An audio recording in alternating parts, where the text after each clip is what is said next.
et welcome back sur ma chaîne. Aujourd'hui, troisième épisode de ma série sur les grandes maisons de couture. On attaque l'histoire de la marque Versace, c'est parti. Commençons avec le fondateur mythique de la maison, Gianni Versace. Il est né en 1946 à Reggio Calabria, dans le sud de l'Italie. Dès sa plus tendre enfance, il baigne dans la mode grâce à sa mère qui est couturière. Il a un grand frère qui s'appelle Santo et une petite sœur qui s'appelle Donatella. Ils grandissent dans une Italie encore très marquée par le christianisme et ses origines antiques, et c'est quelque chose qui va beaucoup influencer leur future création. À l'âge de 26 ans, il part en stage à Paris puis à Londres avant de revenir à Milan qui est la capitale de la mode italienne. Il se fait embaucher comme styliste indépendant et commence à dessiner plusieurs modèles pour des marques de prêt-à-porter milanaises. En mars 1978, il décide de voler de ses propres ailes et crée sa première collection en son nom. Son frère Santo va devenir le directeur général de la marque et va s'occuper de nombreux domaines comme la finance, la communication ou encore le contrôle de la qualité, et sa sœur Donatella joue le rôle de muse. Ensemble, ils vont bâtir un véritable empire. Contrairement à la sobriété en vigueur à cette époque, Versace propose une mode ostentatoire et flamboyante. Gianni aime les excès, il aime les motifs surchargés, les motifs animaliers, les décolletés plongeants, les mini-jupes. I think a turning point in this collection about what women desire, what women want in this moment. There is three words that are so important to me in this moment: color, short, and print.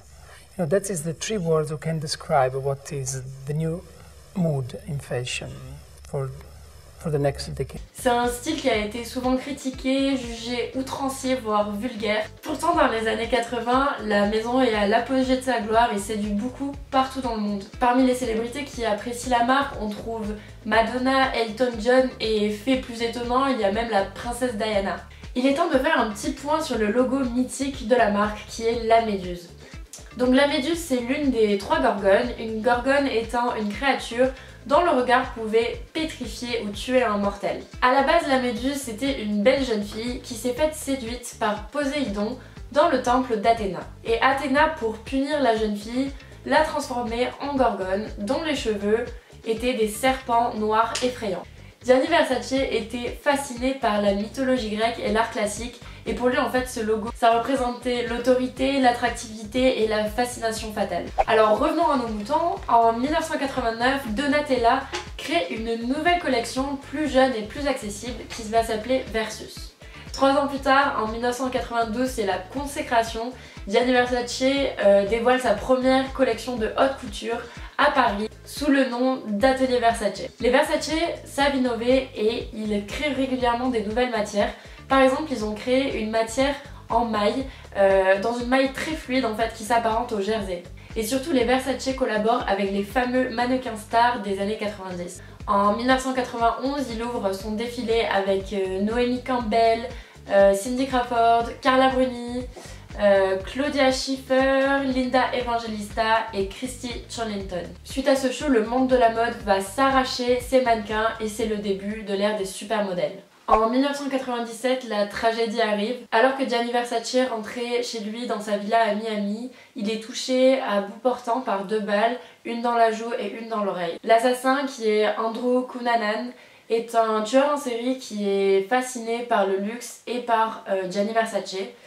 Et après une semaine de chasse à l'homme, il s'est finalement suicidé, emportant avec lui les raisons de son acte. D'ailleurs, il y a une série qui est sortie sur Netflix à propos de cet événement et ça a l'air ultra intéressant. Gianni Versace décède donc à l'âge de 50 ans au sommet de sa gloire. Allegra, la nièce de Gianni et la fille de Donatella, est la seule héritière.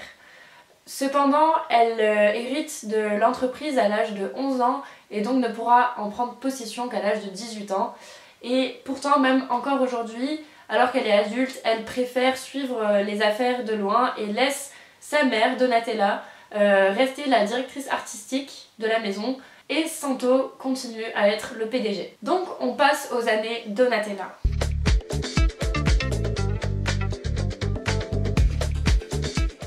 La marque va connaître un passage à vide pendant plusieurs années. D'ailleurs en 2005, la marque Versus s'arrête. Mais finalement, en 2011, la maison sort de la crise. Avec Donatella, le style s'assagit un petit peu, les couleurs laissent place au noir et à la sobriété, même si on reste quand même dans le style Versace avec de nombreux détails dorés et baroques. Alors la maison a connu de nombreux moments iconiques, notamment en 2000, avec une robe en mousseline au motif jungle qu'a porté Jennifer Lopez.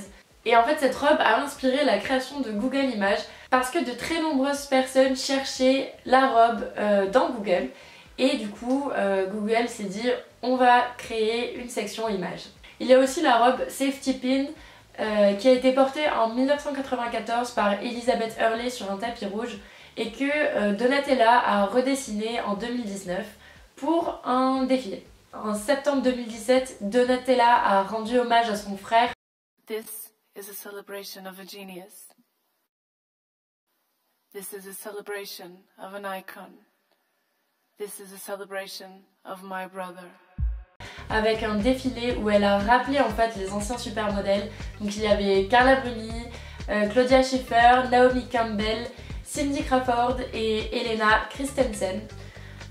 Qui en fait ont envahi le podium toutes drapées d'or. Ce fut en prime un joli coup médiatique. La collection était une résurrection au style de Gianni des années 90 avec des couleurs et des robes inspirées du pop art de Andy Warhol. Au gala du Met en 2019, Versace a également créé des tenues pour Kylie, Kendall Jenner et Jennifer Lopez et ce sont des tenues qui ont fait sensation. Et en 2018, pour l'année précédente, toujours pour le gala du Met, il y avait le thème des Heavenly Bodies, Fashion and the Catholic Imagination et c'est comme si le thème avait été créé pour la marque.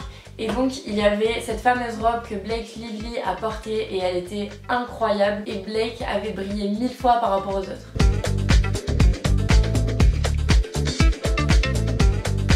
Lors du dernier défilé en date pour la collection Printemps-été 2020, Donatella a d'ailleurs redonné vie à la robe qui avait inspiré du coup la création de Google Images et elle fut à nouveau portée par Jennifer Lopez. Ce défilé a été un symbole de l'effet catalysateur de l'union de la mode et de la technologie, avec un lieu fusionnant classique et modernité. Le lieu était inspiré par le Panthéon avec au milieu un grand palier en bronze et des projections numériques. Bref, il semblerait que Donatella ait pris la relève de son frère haut la main, bien qu'il y avait de nombreux sceptiques au départ. Personnellement, je trouve les dernières créations de Versace totalement dans l'air du temps, modernes, tout en conservant l'ADN classique et baroque de la marque. Leur univers est totalement unique et leurs créations, bien que parfois controversées, se sont toujours démarquées des autres marques. Donc voilà, c'est la fin de cette vidéo. J'espère comme d'habitude qu'elle vous aura plu. Si c'est le cas, vous pouvez laisser un petit pouce bleu et vous abonner à ma chaîne. Je vous dis à très bientôt. Bisous!